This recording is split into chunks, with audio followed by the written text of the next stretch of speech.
US President Donald Trump says his special envoy Steve Witkoff will visit Russia ahead of a deadline that Trump has set for Moscow to take steps to end its war in Ukraine. Kyiv has long accused Moscow of being disinterested in any peace process. And over the last few months, Russia has slowly but surely been taking more Ukrainian territory.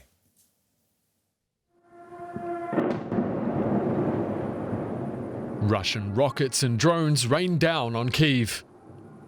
This was just one of a number of attacks on the Ukrainian capital in recent weeks, as Moscow steps up its aerial assaults across the country.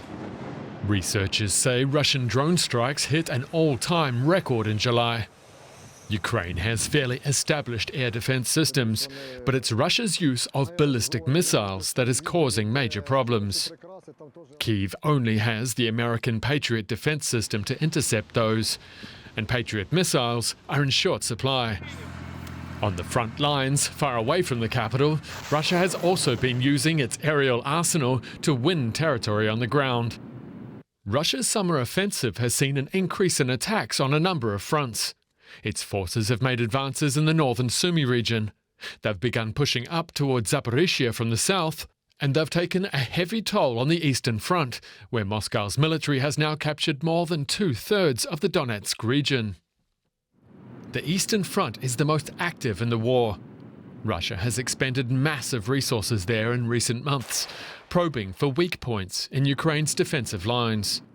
Ukraine's top commander says more than 110,000 Russian soldiers are massed there ahead of the summer offensive. Ukraine initially managed to slow their advance by deploying experienced troops and using minefields, while hounding Russian forces with drones. But now Russia's advance appears to be quickening. Ukrainian soldiers say the Russians have been relying on a grueling strategy in their push. First, Russia uses heavy artillery and drones to hammer Ukraine's positions along the front line. Then, when Ukrainian troops take cover, Russia deploys glide bombs that have the ability to destroy bunkers that are not deep enough underground. Then, as the bombs fall, the Russian infantry pushes forward to take new positions. The attacks have been unrelenting and effective, but so far the gains are also only incremental. Estimates suggest Russia only managed to hack away about 0.1% of Ukraine's territory in June. And Ukraine says the advances have come at a huge human cost for Russia, with high troop casualties. But with Ukraine's military struggling to refill its ranks and facing a vastly larger Russian army, fears are high that Kyiv could lose a lot more territory in the coming months.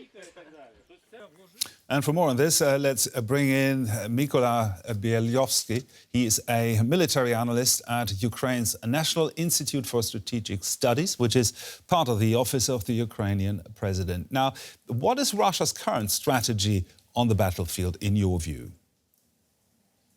Basically, you described most of the elements of the Russian combined armed tactics, but you missed one element, very critical one, while you showed this video. It's an attempt to interdict the link between frontline positions and the rear area, to complicate with UAVs, with glide bombs, with artillery, reinforcements, logistics, medical support, basically to isolate forward position plus infiltrate this forward position, bypassing Ukrainian strong points, to force tactical realignment, tactical retrenchment, so-called, and maybe even to exploit it.